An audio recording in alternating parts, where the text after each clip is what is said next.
Hello everyone and welcome back to my channel, or welcome to my channel. I've been off this channel for quite some time now. I used to do tarot and astrology videos, and now I'm back to do some more tarot and astrology videos, and it's going to be a little bit different this time. So before I was focusing a lot more on the tarot aspect, and we're still going to be doing that in this video, but we're also going to be focusing on the practical placements of astrology. So the sun enters your Libra 7th house, for example, and then we're going to use tarot to get that detailed explanation. So hopefully it should be quite fun. If you know your rising sign, then please watch for your rising sign as per the title. But if you don't know your rising sign because you don't know your birth time, or you're just not quite sure if it's accurate, then you can watch for your sun sign. But just know that it may not be as accurate as it would be if it was your rising sign. So take that with a little pinch of salt. But yeah, I'm really excited to start with Aries rising because I love Aries. It's one of my favorite signs of the whole zodiac, so I'm really excited. So let's begin. And what I'm going to do is I'm going to pull the cards, and then we're going to apply it to the placements, get that explanation, and hopefully give you a nice little rundown of the week ahead. So this is going to be for the 22nd of September to the 27th. Okay, so can I have some tarot, please? Oh, first off, we have the star. Beautiful, nice little sense of hope, and very Aquarius as well. When I mention other star signs in relation to yours, that can be for people in your life that have that particular sign, and that may be someone you're interacting with, or it could just be the kind of energies of that sign that you're taking on. Ace of Cups and the Lovers. Oh, this is so perfect because Libra is going into your house of relationships, so this is really quite apt. So you are going to have a focus on relationships this week, and it doesn't have to be just relationships, it can also be partnerships and friendships as well. We have the Hanged Man in reverse.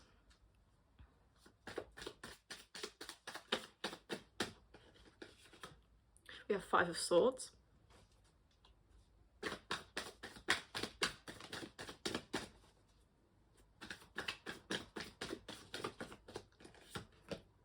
Five of Pentacles.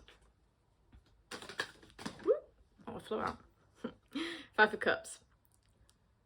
Yeah, this makes a lot of sense with the whole Venus in Libra squaring Pluto and Capricorn. And I hate Pluto and Capricorn because, just a little background, I'm a Sagittarius sun, Pisces moon, Capricorn rising.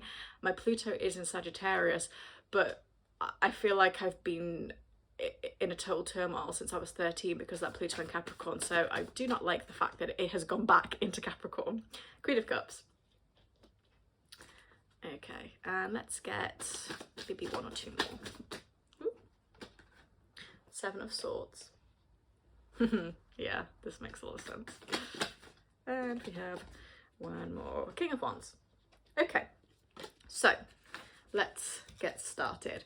So as I mentioned, the sun is entering Libra in your house of relationships on the 22nd, and this is really apt with some of these cards. So the first two that we've got here that really give me that energy is Ace of Cups and the Lovers.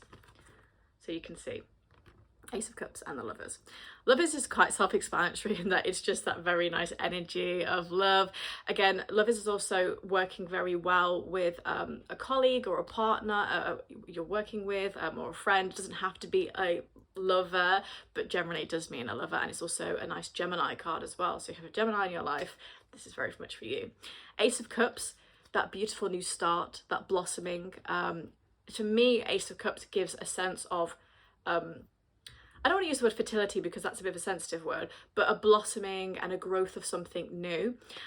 This also makes a lot of sense for Venus entering Scorpio on the 23rd, which is going to be in your finance and growth kind of area. So it's beginning a new kind of energy of things growing. So maybe an investment or getting a pay rise, or just kind of thinking about a way that you can make money that can actually help your finances grow. So these two together give me the energy of nice relationship energy when the sun enters Libra. And of course, Libra is very lovey-dovey and very pretty, very angelic kind of sign because it is ruled by Venus. So these two really make sense with that. We also have the Star card as well, which is the first card that came out. And again, it's a nice Aquarius energy. So we have a lot of air sign energy coming through here. The Star is really beautiful when it comes to love and the start of something new, because it gives us that hope. The Star really is saying, because it comes after the Tower in Tarot, it's really saying keep holding on to hope and faith and also keep having hope if you're going out in the dating scene and maybe you have a date this week, for example, and you're like, oh, for God's sake, you know, these dates aren't going well. Have the hope that maybe this one will be really well, or we had a first date and it might go well next time. So these two work really well with the Star. It's that kind of energy of hope and excitement. And you can also apply that to your finances as well on the 23rd, when you're thinking, okay, I have hope that this investment or this thing is going to give me a rise in my money, because the economy is not particularly great right now for anybody in the world. I live in England, but I know I have a lot of American viewers, and I absolutely adore America. I'm very into American politics, which I will not get into this channel, of course, but I really struggle seeing people that you can't even afford to pay for groceries and those kind of places. So these kind of cards are great, that give us a little bit of hope with finances, give us some hope with love, you know, just get us through the day, basically. So that's the kind of energy that comes through. Okay, we have a bit of Cups energy here as well, which is very watery, but also kind of cute. Queen of Cups. Queen of Cups is really nice as well. This energy is quite well applied to the lovers, actually, I would say, because sometimes it can appear as your attachment. So when we get the Queen of Cups, it can be that she's either being too needy or too detached based on where the card is. So this is upright card.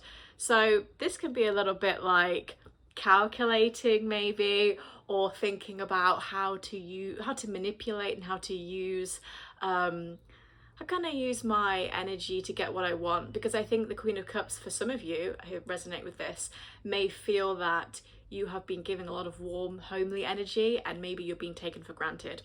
And that makes a lot of sense when Venus will square Pluto and Capricorn, because it's a lot about relationships, particularly for you, Aries rising, feeling like you are being taken for granted, maybe even feeling manipulated, or feeling like there's just something where you're getting a sense of betrayal coming through. And so you might actually want to pull that warm energy back and say, no, you're messing me about here and I don't want to deal with it.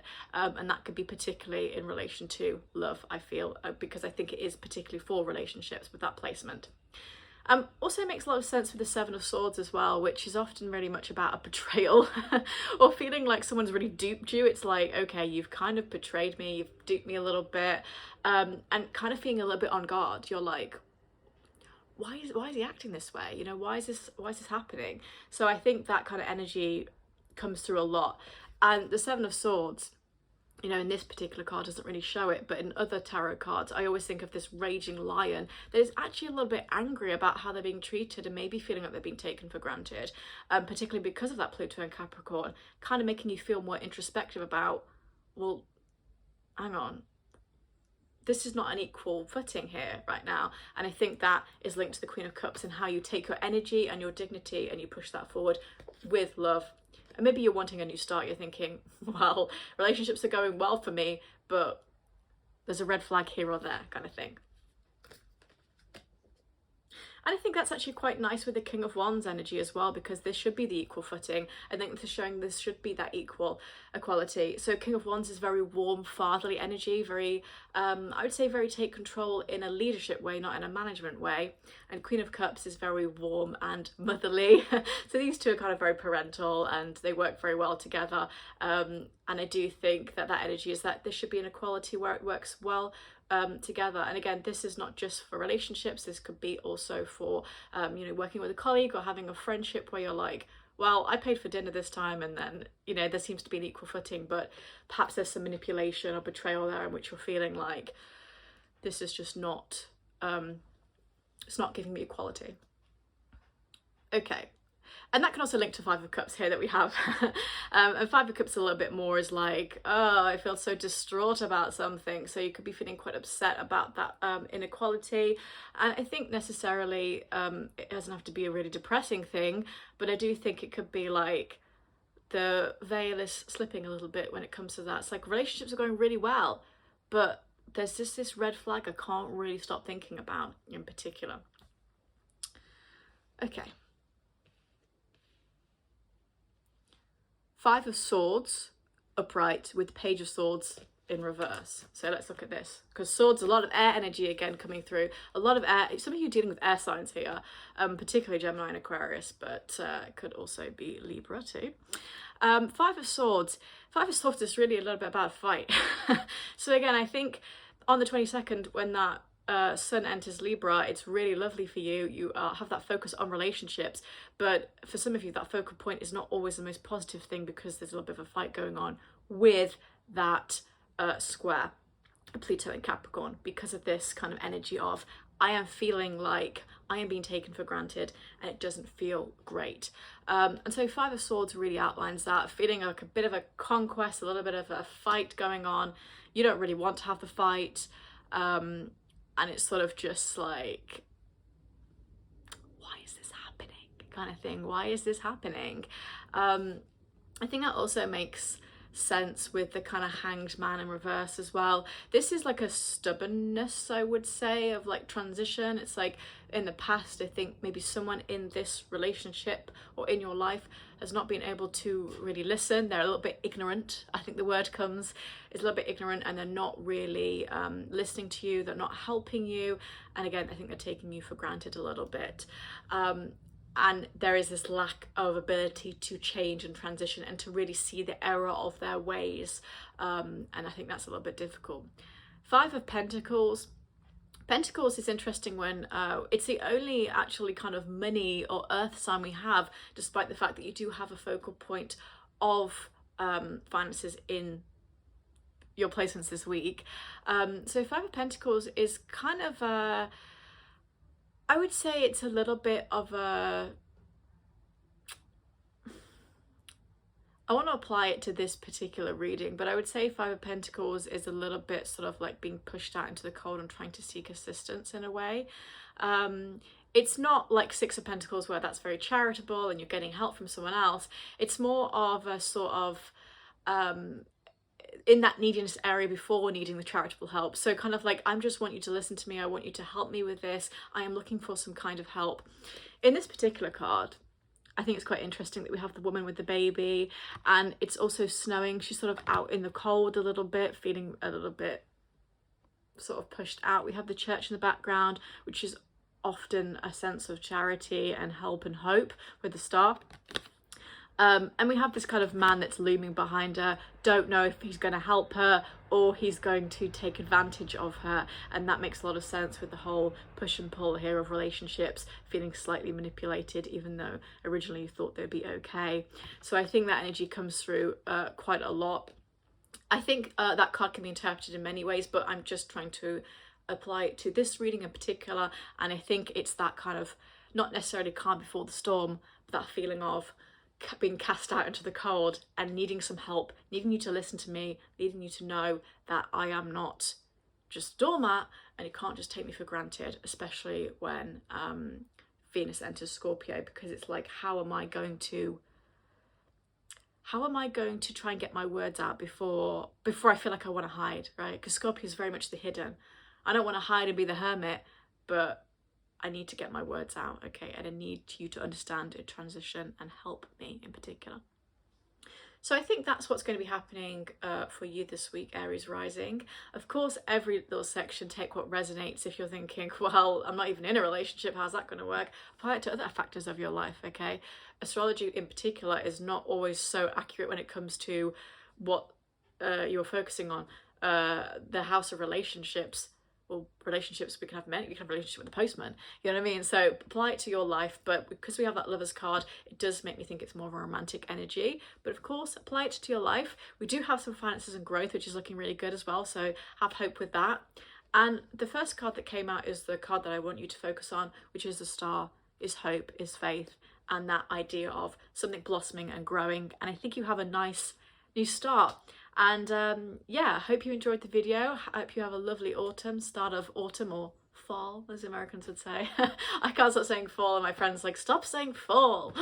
But I hope you enjoyed the video, and please leave it a like if you like it. And if you do leave a comment, please be respectful in the comments. I'm a very sensitive soul, so if you do have feedback, please make it constructive. But if you also have a nice comment, please leave a nice comment too. And I will see you next week for your next reading.